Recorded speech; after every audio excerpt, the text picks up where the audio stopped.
বাহীকে বললাম আমি অধ্যাপক ডক্টর শ্রী সুনীল শাস্ত্রী। বিগত কয়েকদিন আগে লগ্ন থেকে সপ্তম ভাব পর্যন্ত দেবগুরু বসে থাকলে কি প্রভাব হয় জাতক জাতিকাদের আমি আলোচনা করেছি। আজ আমি আপনাদের অষ্টম ভাবে দেবগুরু বসে থাকলে কি প্রভাব হয় জাতক জাতিকাদের সেই সম্পর্কে বিস্তারিত আলোচনা করছি। অষ্টম ভাবকে আমরা রন্ধভাব বলি, নিধন ভাব বলি বা মৃত্যু ভাব বলি। এইট হাউসে দেবগুরু বৃহস্পতি যদি আপনাদের থাকে তাহলে এদের আয়ু তুলনামূলকভাবে অনেক বেশি হয়। সাধারণত এদের মৃত্যু স্বাভাবিকভাবে হয়। এদের মৃত্যু যন্ত্রণা কষ্ট পেতে হয় না। এদের মৃত্যু যন্ত্রণা কষ্ট পেতে হয় না, কারণ অষ্টম ভাব থেকে মৃত্যুর বিচার করা হয়। আর দেবগুরু বৃহস্পতি হলো নৈসর্গিক শুভগ্রহ। দেবগুরু বৃহস্পতি হলো নৈসর্গিক শুভগ্রহ, এটা মাথায় রাখবেন। তবে যদি এই বৃহস্পতির সাথে রাহু শনির দ্বারা পীড়িত হয়, রাহু শনির দ্বারা পীড়িত হয় এবং অশুভভাবে মানবপতি বা বাদকপতি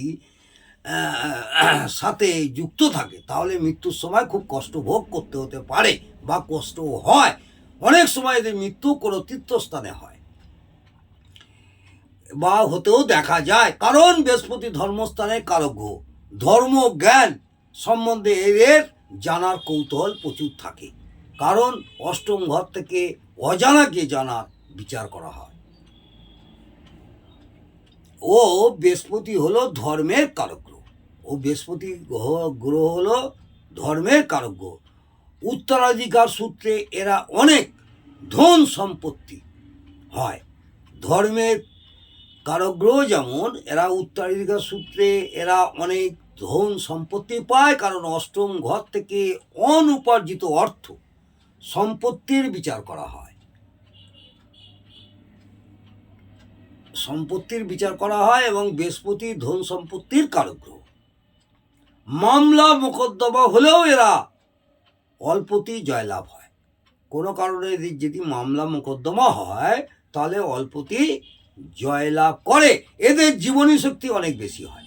এইসব জাতক জাতিকাদের জীবনী শক্তি অনেক বেশি হয়, তাই মৃত্যু এদের খুব তাড়াতাড়ি গ্রাস করতে পারে না। অবৈধ বা অশুভ কোনো কাজ করতে গেলে এদের বিবেক দংশন হয়। অবৈধ বা কোনো অশুভ কাজ করতে গেলে এদের বিবেক দংশন হয়, ফলে এই ধরনের কাজের সুযোগ এলেও এরা সেই কাজ থেকে দূরে সরে যায়, কারণ বৃহস্পতি নৈসর্গিক শুভগ্রহ। শুভ চেতনা কারক গ্রহ, শুভ চেতনার কারক গ্রহ, সততার কারক গ্রহ, শুভ জ্ঞানের কারক গ্রহ। এই বৃহস্পতি বক্রী হলে, এই বৃহস্পতি বক্রী হলে জীবনে একাধিকবার বাধা আসে।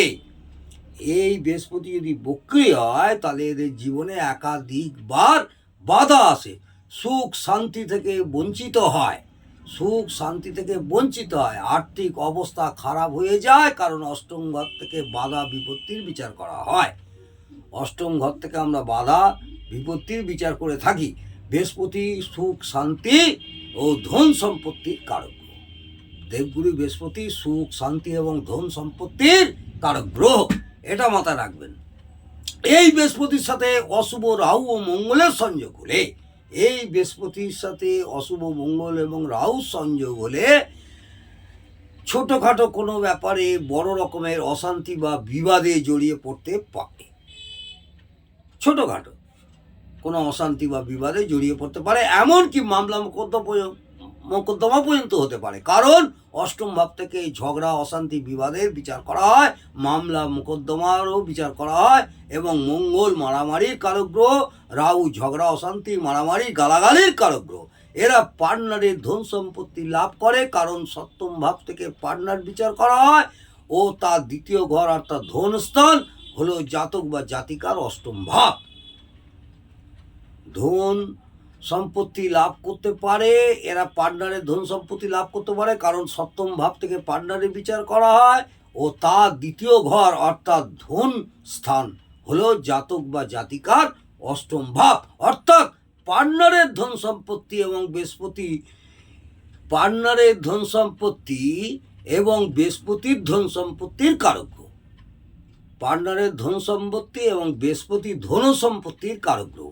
এদের আটকে থাকা টাকা পয়সা সহজেই উদ্ধার হয়। এদের আটকে থাকা কোনো জায়গায় টাকা পয়সা আটকে আছে, সেই সব টাকা পয়সা সহজে উদ্ধার হয়, কারণ অষ্টম ভাব হলো আটকে থাকা টাকা ও বৃহস্পতি নৈসর্গিক শুভগ্রহ। মনে রাখতে হবে, এই বৃহস্পতি যদি পাপদৃষ্ট, পাপ পীড়িত, পাপ মধ্যগত এবং বাদস্থানে থাকে বা বাদকপতি হয়, নিচস্থ বা নশস্থ হয়, অশুভ অ্যাসপেক্টে থাকে, ষোড়শ বর্গে বল কম পায়, তখন সমস্ত শুভত্বের পার্সেন্টেজ অনেকটাই কমে যায়। আবার কিছু কিছু ক্ষেত্রে খুব অশুভ হলে উল্টো ফলও দিতে পারে, এটা মাথায় রাখবেন।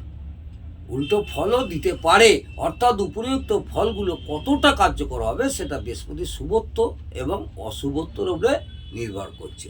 আজ আমি আপনাদের দেবগুরু বৃহস্পতি অষ্টমভাবে থাকলে জাতক জাতিকাদের কী প্রভাব হয় সেই সম্পর্কে বিস্তারিত আলোচনা করলাম। আগামী দিনে নবম ভাব নিয়ে আলোচনা করব।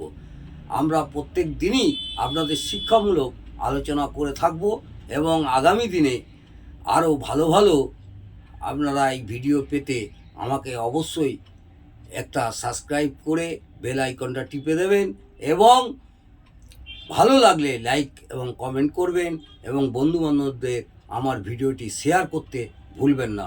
নমস্কার, জয় মাতারা, ভালো থাকুন, সুস্থ থাকুন, আনন্দে থাকুন, সব সময় পজিটিভ চিন্তাভাবনা নিয়ে জীবনযাপন করবেন, তাহলে দেখবেন নেগেটিভের প্রকোপ থেকে আপনারা অনেকটাই বাঁচবেন। নমস্কার।